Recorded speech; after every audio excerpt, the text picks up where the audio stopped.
श्री कबीरदास आपके सामने बताने जा रही हूँ। यह एक पूरक पठन है। मैं आपको जो पिछला अपना बताई थी, आपका पिछला जो पाठ था हमारा, वो कौन सा पाठ था? बिल्ली का लंगड़ा। तो मैंने आपको बताया था कि हमारा जो बुक है वह 3 भागों में बटा हुआ है, 3 विभाग में बटा हुआ है। एक गद्य विभाग, एक पद्य विभाग और तीसरा पूरक पठन। तो एक जो तीसरा हमारा विभाग है पूरक पठन, उसमें का पहला लेसन है कबीरदास। इसको लिखने वाले कौन है? हरिहर प्रसाद द्विवेदी।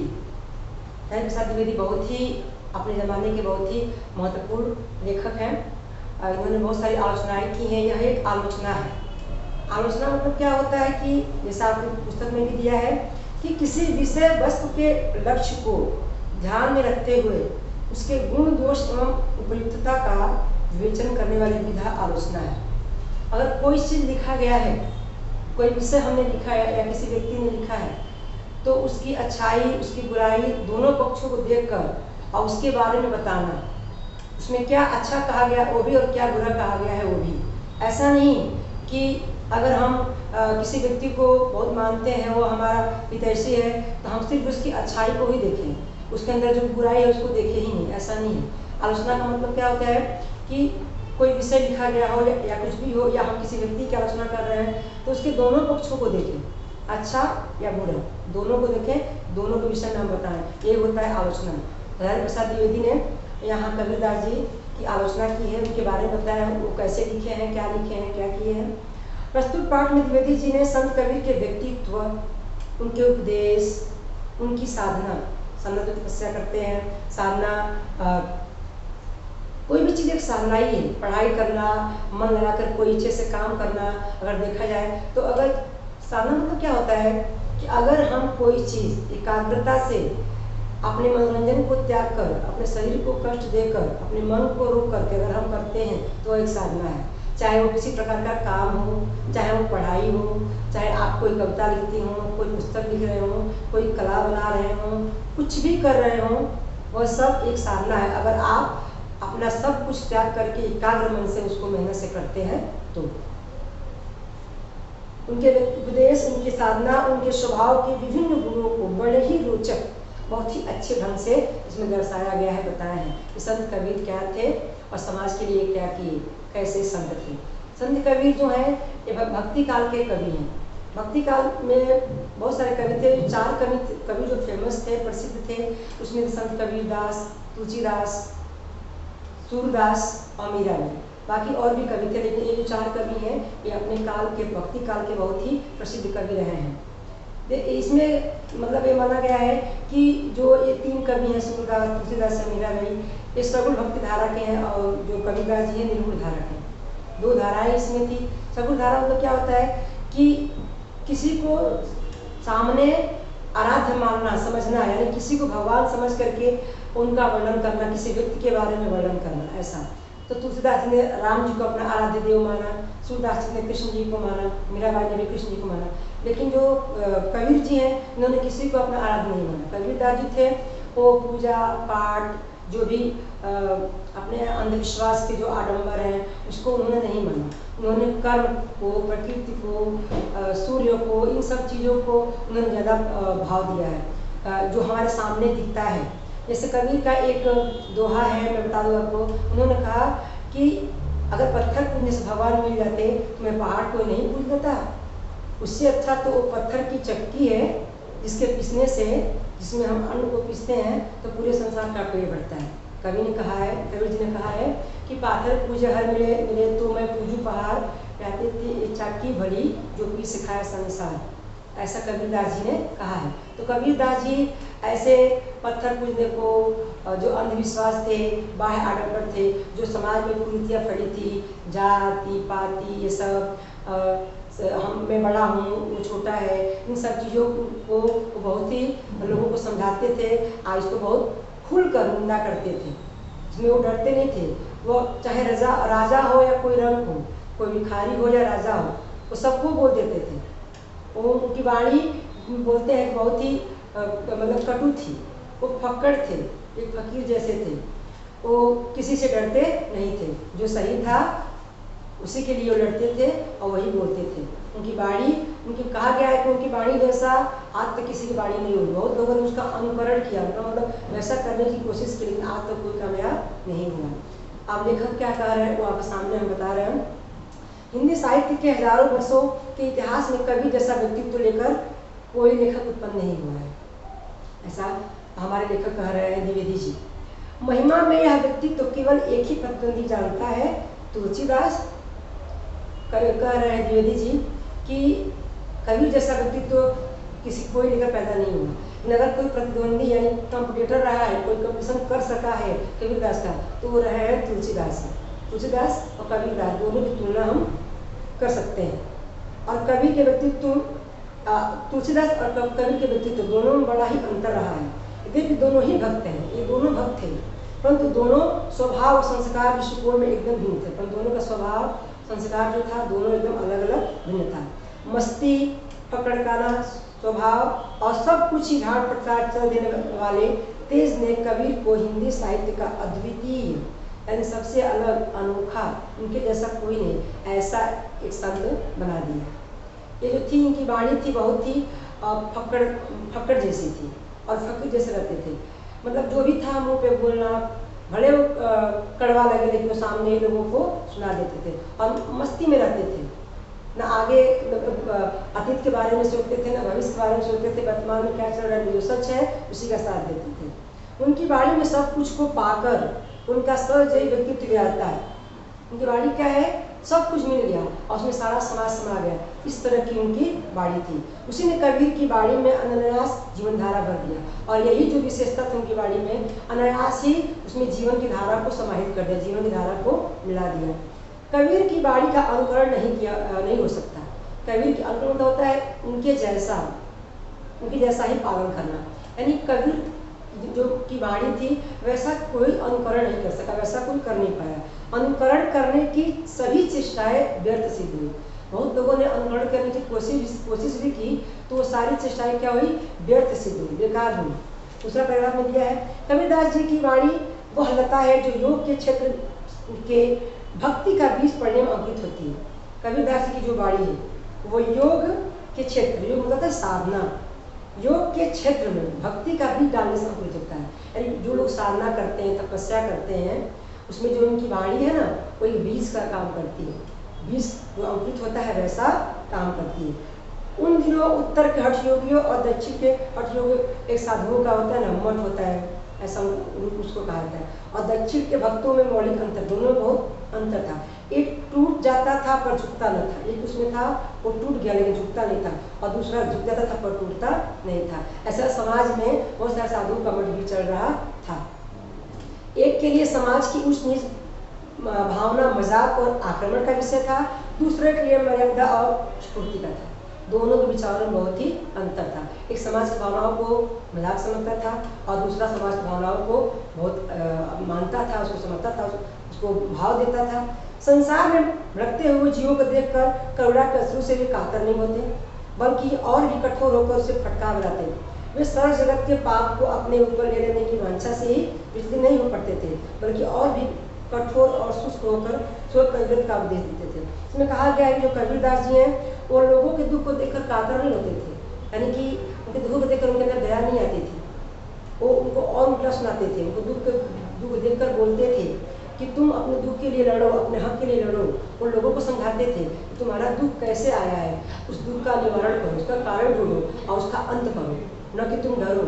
इसीलिए लोग कबीरदास को समाज सेवक भी कहते हैं। एक ऐसे संत, कबीरदास ही एक ऐसे संत हैं जिन्होंने समाज की बहुत हद तक सेवा की। समाज के लोगों में जिस समय भक्ति काल चल रहा था उस समय राजाओं का राज चलता था हमारे देश में। राजा जो कहते थे वही प्रजा को मानना पड़ता था। क्रूर राजा हुए तो लोगों को बहुत प्रताड़ना देते थे, लोगों को बहुत दुख देते थे, लोग उस समय बहुत ही कष्ट का जीवन यापन करते थे। उस समय कबीरदास जी लोगों को जीने की राह दिखाते थे, लोगों को जीने की राह सिखाते थे, लोगों को अपने हक के लिए लड़ना सिखाते थे। वो कभी किसी से डरते नहीं थे, वो आगे पीछे कुछ नहीं सोचते थे, जो सत्य है वही बोलते थे और लोगों को अपनी राह पे अपने हक के लिए लड़ना और राह पे चलना सिखाते थे। वो कभी भी अगर कोई कभी भी कुछ कर दिया, कोई वांछा लगा दिया, कोई लांछन लगा दिया कि आपने ऐसा किया, तो कभी किसी से विचलित नहीं थे, डरते नहीं थे। कभी कोई किसी ने उनको कुछ कह दिया तो डरते नहीं थे, किसने क्या कहा, आगे कौन क्या कहेगा, उनको किसी भी चीज़ से कोई भय या डर नहीं था। वो हमेशा उन्होंने जो सोचा, जो समझा, जो उनके दिल ने कहा, वही उन्होंने किया। संसार में भ्रमने वालों पर दया कैसी, मुक्ति के मार्ग में अग्रसर होने वालों को आराम कहाँ। कर्म की रेख पर मेघ न मार सका तो संत कैसा। बोलते थे जो संसार के राह में चलते हैं, जो भ्रम जाते हैं, उनके ऊपर दया नहीं दिखानी चाहिए। तो संसार के राह में भ्रम गया था, अपने को उसमें भरमा लिए, उसमें मिला लिए, संसार में ही डूब गए, उनके ऊपर दया नहीं दिखानी चाहिए। अर्थात भगवान के बारे में भी सोचना चाहिए, ईश्वर के बारे में भी सोचना चाहिए। कर्म की रेख पर मेघ न मार सका तो संत कैसा। बोलते हैं कर्म की रेख पर, और कर्म की रेखा पर अगर किसी ने उसको मेघ नहीं मार सका, रुक नहीं सका, तो वह संत नहीं है। आगे कभी कह रहे हैं ज्ञान का गेंद कर सूर्य का दंड कर, खेत चौगान मैदान माही, जगत का भरमान छोड़ दीवाल के, आजा में भगवंत पाई। कभी कह रहे हैं कि ज्ञान का गेंद है, सूर्य का डंडा है और पूरे मैदान में फैला हुआ है, और बोल रहे हैं हे बालक, हे दुनिया के लोगों, तुम इस जगत में भ्रमना छोड़ दो और आ जाओ भगवंत के पाई, भगवान के शरण में आ जाओ। अखड़ता कबीरदास का सर्वप्रथम गुण नहीं है, वो बहुत ही अकड़ के रहते थे, ऐसा वह उनके अंदर गुण नहीं है, सर्वप्रथम उनका गुण नहीं था, उनके अंदर और भी गुण थे। जब वे अद्भुत या योगी को संबोधन करते थे तो उनकी अकड़ता पूरे चढ़ाप होती थी। अगर वो किसी योगी या सन्यासी को या अवधूतों को अगर संबोधन करते थे, उनको कुछ सिखाते थे, तब वो बहुत जोश में होते थे। उस समय अपने आप को रोक नहीं पाते थे। उस समय जो अखड़ता थी उनके अंदर बहुत जोश में आती थी। वे योग के विकट रूप का अवतरण करते थे और गगन और पवन की पहली गाते रहते थे और द्वैत अद्वैत की चर्चा करते रहते थे। द्वैत अद्वैत जो है उसके बारे में, द्वैत क्या है, द्वैत क्या है, ईश्वर क्या है, परमात्मा क्या है, उसके बारे में चर्चा करते रहते थे। परंतु वे स्वभाव से फक्कड़ थे, वो बहुत ही फक्कड़ किस्म के थे, एक फकीर जैसे थे। अच्छा हो या बुरा, खरा हो या खोटा, जिससे एक बार चिपट गए उससे जिंदगी भर वो चिपटे रहो। वह सिद्धांत उन्हें मान्य नहीं था। मतलब अगर आप किसी को मान लिए तो वो अच्छा हो या बुरा हो, आप हमेशा उसके साथ चिपके रहे, इस सिद्धांत को मान्य नहीं करते थे। अगर आपने उसके अंदर बुराई देखा तो आप उसको समझाओ, वो नहीं मान रहा है, आप उसका साथ छोड़ दो। कबीर जी ऐसा करते थे।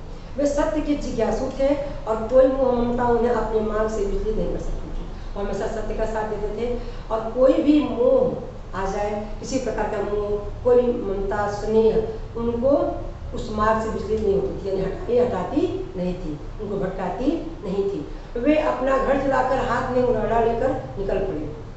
उनाड़ा मतलब होता है जलती हुई मसाल, लाठी, लकड़ी होता है ना जलता हुआ, उसको अपना घर जलाकर मतलब क्या होता है, घर जलाकर नहीं, यानी उनके अंदर, उनके शरीर के अंदर, घर के अंदर जो मोह था, माया था, उसको उन्होंने क्या किया, समाप्त कर दिया, खत्म कर दिया, अर्थात जला दिया। और जो वो लकड़ी थी जिससे उन्होंने, यानी अपने अंदर जो उन्होंने आत्मा को जगाया था, उसको बताया है, वो मसाल को लेकर के संसार में निकल पड़े और उसी और बोले कि पड़े और उसी को साथी बनाने के लिए तैयार थे जो उनके हाथों अपना भी घर जला सके। वो अपने घर के अंदर जो मोह माया सब था उसको त्याग दिए, उसको उस जलते हुए मसाल से जला दिए और उस मसाल के यानी अपने अंदर प्रेम और व्यवहार को लेकर निकल पड़े और उनको ही अपना साथी बनाएंगे। जो लोग अपने घर के अंदर मोह माया को जलाएंगे उनको ही अपना साथी बनाएंगे। ऐसा कबीरदास जी कह रहे हैं। हम घर जा रहा आप ना लिया मुराड़ा हाथ, कबीरदास जी बोल रहे हैं मैंने अपने हाथ में मुराड़ा ले लिया, जलती हुई मसाल को ले लिया और अपने घर के अंदर जो मोह माया था सब कुछ उसको मैंने जला दिया। अब घर जारो तासुका, अब तुम्हारे घर के अंदर जो गलत काम है, जो मतलब कुरीतियाँ बसी हुई है, जो मोह माया सब भरा हुआ है, अहंकार, उसको जलाने की बात है।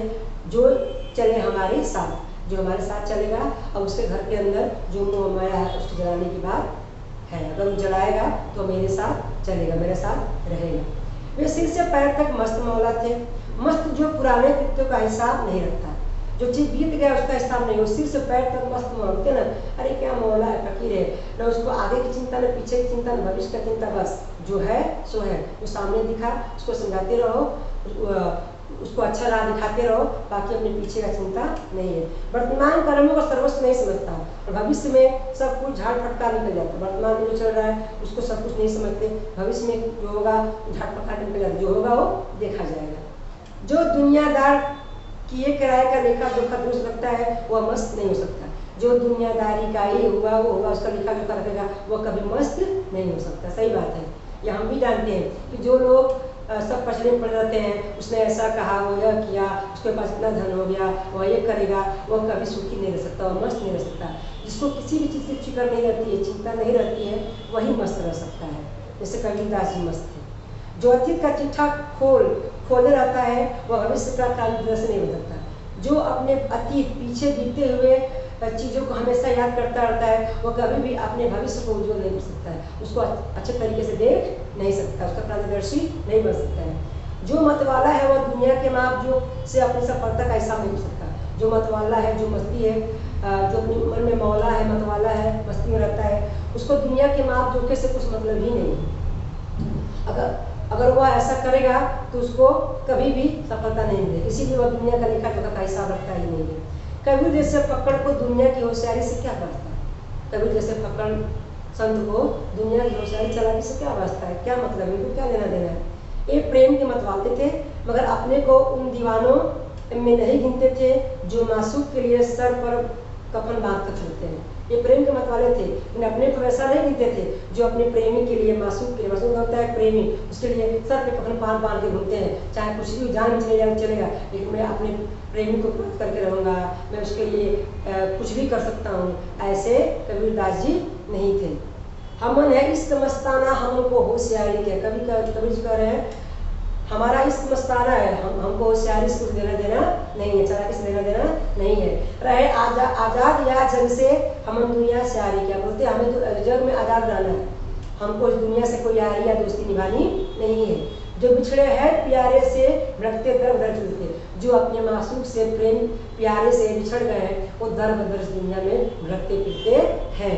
हमारा यार है हम में, हम उनको इंतजार किया। कभी कह रहे हैं हमारा यार हमारे हम में ही है, हमारा यार हम में ही, हमारे अंदर ही है, अर्थात हमारा आत्मा जो है हमारे अंदर ही है, हमारा परमात्मा भी हमारे अंदर ही है।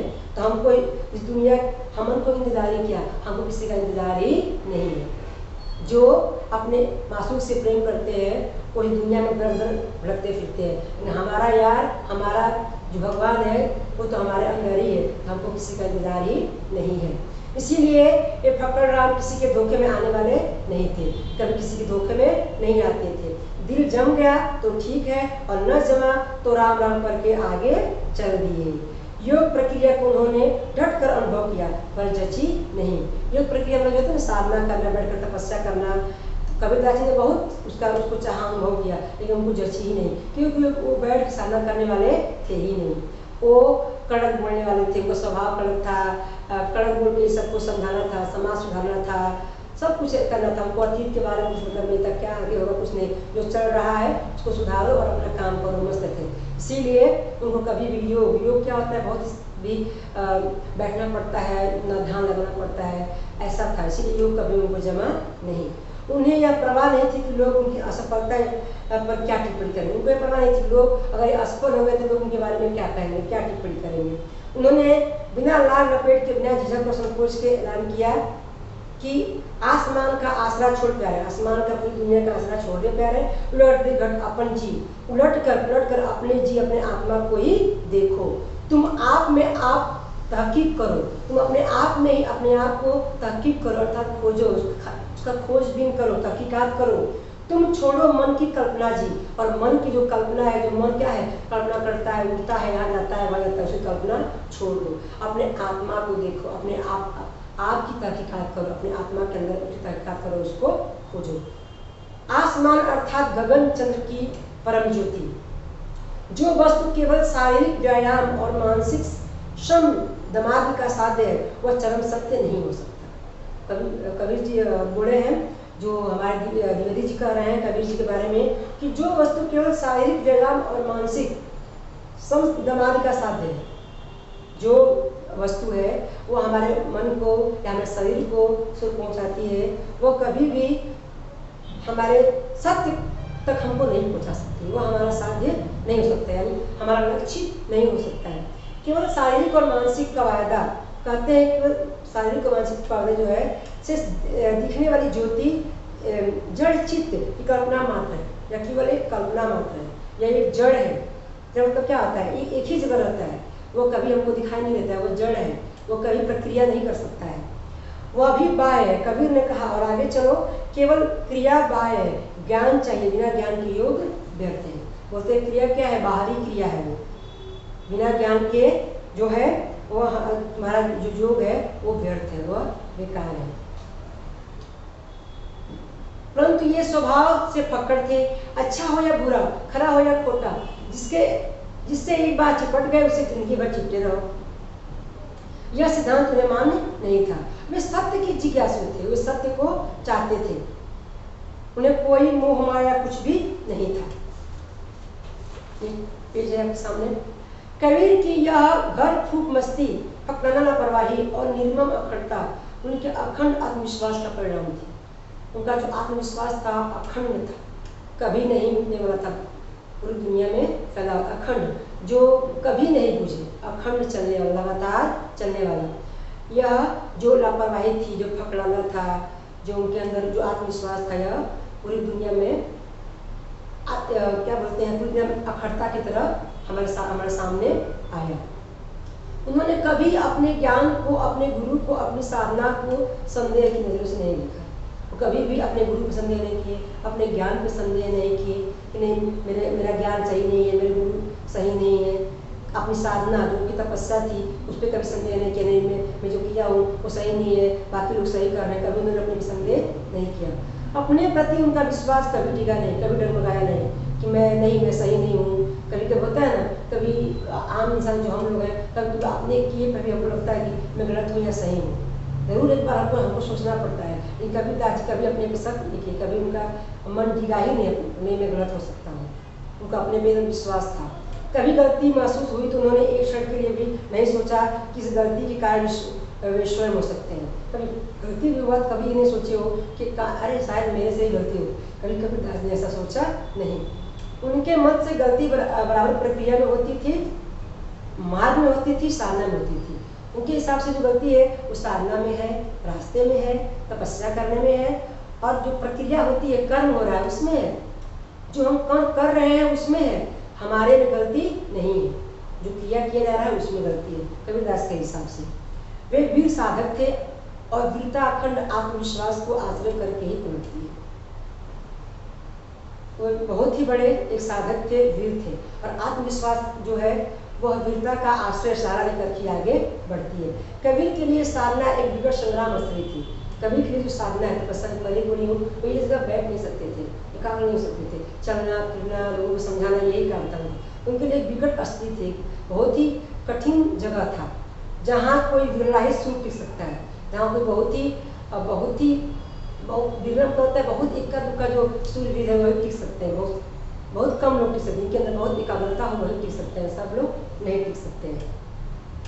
कबीर जिस साईं की साधना करते थे वह मुक्त की बातों से नहीं मिलता था, उस राम से सिर देकर सदा किया रहता था। कबीर जी कह रहे हैं, साईं सेहत न पाइए बात में न कोई, बोलते हैं साईं जो साईं भगवान है वैसे नहीं मिलते हैं, बातों से नहीं मिलते हैं। कबीर सौदा राम सौ सिर बिन कदे न हो, बोलते हैं कि बिना सिर झुकाए, बिना अपने अंदर के अहम, सिर मतलब क्या होता है, अपने अहम को हटाए, सिर को झुकाए, भगवान कभी कतई कदम मतलब कभी मिलते नहीं है। यह प्रेम किसी खेत में नहीं उपजता है, जो प्रेम है, कबीरदास जी कहते हैं कि यह प्रेम किसी खेत में नहीं मिलता है, ना किसी हाट में बिकता है, किसी बाजार में बिकता है। वह राजा हो या प्रजा, उसे सिर्फ एक शर्त माननी पड़ती है। ये राजा या प्रजा किसी को मिल सकता है, लेकिन सबको एक ही शर्त माननी पड़ेगी। वह शर्त क्या है कि अपने सिर को उतार कर धरती रख दे। सिर मतलब सिर को काट करके नहीं, सिर को झुकाना, तब आपके अंदर जो अहम है, घमंड है, जो गुस्सा है, नफरत है, उसको आप निकाल दीजिए और भगवान के आगे झुक जाइए, तो भगवान आपको मिल जाएंगे। या किसी खेत में या किसी बाजार में नहीं मिलते हैं, जाकर खेत से हम काट लाए या बाजार से हम खरीद लाए, ऐसा नहीं होता है। जिसमें साहस नहीं, जिसमें इस अखंड प्रेम के ऊपर विश्वास नहीं, उस कायर की यह दाल यहाँ नहीं गलेगी, वो कभी भगवान को नहीं प्राप्त कर सकता। हरि से मिल जाने पर साहस दिखाने की बात करना बेकार है। हरि मतलब भगवान से मिल जाने के बाद साहस दिखाने की बात क्या है, बेकार है, वो गलत है। पहले हिम्मत करो, भगवान आगे आकर मिलेंगे। पहले आप हिम्मत करो, भगवान आपको आगे आकर जरूर मिलेंगे। विश्वास ही प्रेम की कुंजी है। विश्वास ही प्रभु से प्रेम की मिलने की कुंजी है, यानी कि चाबी है। अगर विश्वास हम रखेंगे भगवान हमको जरूर मिलेंगे, जिसमें संकोच नहीं, दुविधा नहीं, बाधा नहीं, जिसमें ना कोई संकोच है, ना कोई दुविधा है, ना कोई रुकावट है। अगर हम प्रेम करेंगे तो भगवान हमको जरूर मिलेंगे। प्रेम करेंगे, प्रेम ही भगवान से मिलने की चाबी है, कुंजी है। प्रेम न खेती नहीं उपजे, प्रेम न हाट बिकाए। कभी कह रहे हैं प्रेम न खेत में उपजता है, न बाजार में बिकता है। राजा प्रजा जिस रुचे सिर दे ले जाए। राजा हो या प्रजा, जिसको भी यह रुचता है, मन जिसके भी मन में यह लगता है, वह सिर दे, अर्थात अपने अंदर जो अहम है, घमंड है, उसको त्याग दे, अपने सिर को भगवान के सामने झुकाए और प्रभु के प्रेम को लेकर के जाए। सुरे सिर शीश उतारिए, छाड़ी तन की आस। जिसने भी अपने सिर को झुकाया और अपने तन की आशा के, शरीर की आशा को छोड़ दिया, आगे हरिमूल किया, आवत देखा दास, वह आगे दास को आते हुए देखता है। भक्ति के अतिरेक में उन्होंने कभी अपने को पतित यानी पापी नहीं समझा। भक्ति के अतिरेक यानी अलग, उन्होंने भक्ति से अलग उन्होंने कभी भी अपने आप को पापी नहीं समझा, क्योंकि उनके दैन्य में भी उनका आत्मविश्वास था, नहीं छोड़ देता था। उनका मन जिस प्रेम रूपी मदिरा से मतवाला बना हुआ था, वह ज्ञान के गुण से तैयार की गई थी। उनका मन जो था, मतलब बना होता है शराब, जिस शराब के प्याले में भरा हुआ था, वह ज्ञान से भरा हुआ था। युगावतारी शक्ति और विश्वास लेकर वे पैदा हुए, और युग प्रवर्तक दृढ़ता उनमें वर्तमान थी। युग प्रवर्तक जो अपने विचारों से, वाणियों से, अपने कर्तव्यों से अपने समय को ही परिवर्तित कर दे, यानी जिस समय में वो थे उस समय उनका ही नाम चर्चित हो, उनका ही बोलबाला हो, इसको बोलते हैं युग प्रवर्तक। ऐसे कबीरदास जी थे। जिस युग में वो पैदा हुए थे उस युग में उनका नाम बहुत ही प्रसिद्ध रहा, बहुत ही फेमस रहा। एक वाक्य में उनके व्यक्तित्व को कहा जा सकता है, वे सिर से पैर तक मस्त मौला थे। वे सिर से लेकर पांव तक मस्त मौला थे। उनको दुनिया की कोई फिक्र नहीं थी कि उनके पीछे कौन उनके बारे में क्या कहेगा, उनको कोई मतलब नहीं था। बेपरवाह थे, दृढ़ उग्र मौत, गुस्से वाले, कुसुमदापी कोमल, फूल की तरह कोमल थे, वज्रपात कठोर, और जो वज्र होता है, वज्रपात होता है ना, जो बिजली कड़कती है, जो गिरता है वज्र, वैसे कठोर भी थे। फूल की तरह कोमल भी थे, कठोर भी थे, बेपरवाह थे, दृढ़ थे और ये मस्त मौला थे। ऐसा गुण कबीरदास के अंदर था। तो बच्चों आप देखिए, कबीरदास जी भक्ति काल के एक संत है, और ये इतने प्रसिद्ध संत थे। कबीरदास को कौन है जो नहीं जानता हो, सब लोग जानते हैं। सभी जो संत थे, बहुत सारे संत ऐसे उन्होंने अपनी कविता पे फोकस किया, अपनी कविता को लिखा, प्रकृति पे लिखा, या देश के ऊपर लिखा, या भक्ति के ऊपर, जैसे भी लिखा हो।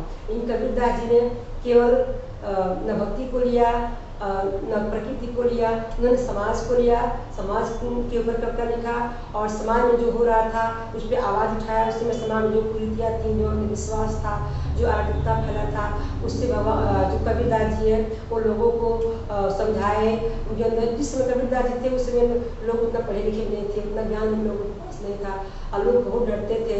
जो उस समय का राजा था, जो राज्यकाल चल रहा था, जो राजा था, अगर वो सही नहीं था शासक, तो वो लोगों को डरा धमका रखता था। उस परिस्थिति में कबीरदास जी लोगों को साहस देते थे, ज्ञान देते थे, उनको जीने की राह सिखाते थे। कबीरदास जी इस तरह के संत थे, इसीलिए कबीरदास जी को एक समाज सुधारक भी कहा जाता है। कबीरदास जी जो बड़े बड़े पंडित थे, जो छोटी जातियों से को देख करके अपना रास्ता बदल लेते थे, उनको घृणा की दृष्टि से देखते थे। उनके ऊपर भी उन्होंने कविता लिखा है कि पोथी पढ़ पढ़ जब मुआ पंडित भया न कोई, ढाई आखर प्रेम का पढ़े सो पंडित हो।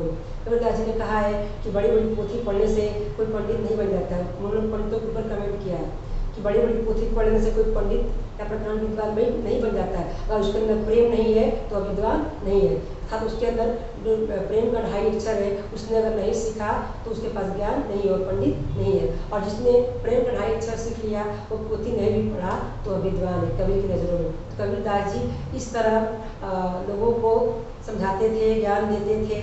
कबीरदास जी ने आत्मा और परमात्मा के बारे में भी एक कविता कहा है कि किस तरह आत्मा और परमात्मा का के में क्या अंतर है। उन्होंने थोड़ा ही अंतर बताया। जिस तरह एक घड़ा होता है तो घड़े में जल है, और घड़े के अंदर भी जल है, और घड़े को जल के अंदर रख दिया जाए तो घड़े के बाहर जो परत है तो बाहर का जो पानी है, जल का पानी, और घड़े के अंदर का जो पानी है, उसमें फ़र्क क्या है कि घड़े का जो परत है, और घड़े का परत तो टूट गया तो घड़े के अंदर का पानी और बाहर का पानी दोनों मिल जाएंगे। अर्थात हमारे अंदर हम घड़े हैं, घड़ा है, हमारे अंदर एक जल है यानी आत्मा है, और बाहर भी बाहर परमात्मा है। जो बाहर का जो जल है वो परमात्मा है। तो जो घड़ा का परत है वो क्या है, हमारे अंदर का अहंकार है, हमारे अंदर का नफरत है, ईर्ष्या है, द्वेष है। अगर वो टूट गया तो आत्मा यानी हमारी आत्मा यानी हमारा आत्मा और परमात्मा जो बाहर जल है उसका मिलन हो जाएगा। इसके लिए कवि ने कविता लिखा है कि जल, कबीर जी क्या कहे हैं, जल में कुंभ, कुंभ में जल है, भीतर बाहर पानी। जल में कुंभ, कुंभ में जल है, भीतर बाहर पानी। फूटा कुंभ, जल जल ही समाना, यह तथ्य कहियो ज्ञानी। अर्थात घड़े के अंदर भी जल है, बाहर भी जल है, और अगर वो कुंभ जो है, जो घड़ा फूट गया तो अंदर का जल और बाहर का जल दोनों मिल गया, यह जो तथ्य है वो ज्ञानी कहते हैं। अर्थात आत्मा और परमात्मा दोनों का मिलन हो गया। तो कबीरदास जी यही कहते हैं बच्चों। कबीरदास जी इस तरह के संत थे जो समाज के लिए बहुत कुछ किए, और उनकी वाणी बहुत ही कठोर थी लेकिन उसमें बहुत ही सच्चाई थी। उन्होंने समाज को बहुत कुछ दिया, दुनिया को बहुत कुछ दिया। या जब तक दुनिया रहेगी हम कबीरदास को याद करते रहेंगे, और उनका जो कही हुई वाणी है वह आज भी सत्य है और हमेशा सत्य रहेगी। यही है हमारे कबीरदास जो भक्ति काल के कवि हैं। तो ठीक है दोस्तों, धन्यवाद। आगे आपका जो अभी है वह क्या है, वो लेसन नहीं है, वो एक पोयम है, उसका नाम है किताबें। किताबें, जो किताबें हम पढ़ते हैं उसको, जिसके कवि हैं वह है गुलजार। बहुत ही अच्छी पोयम है, आप उसको पढ़िएगा ध्यान से। आगे जो वीडियो होगा उसमें उसके बारे में बताया जाएगा। तो कल किताबें को पढ़िएगा, आगे वीडियो में देखेंगे। धन्यवाद।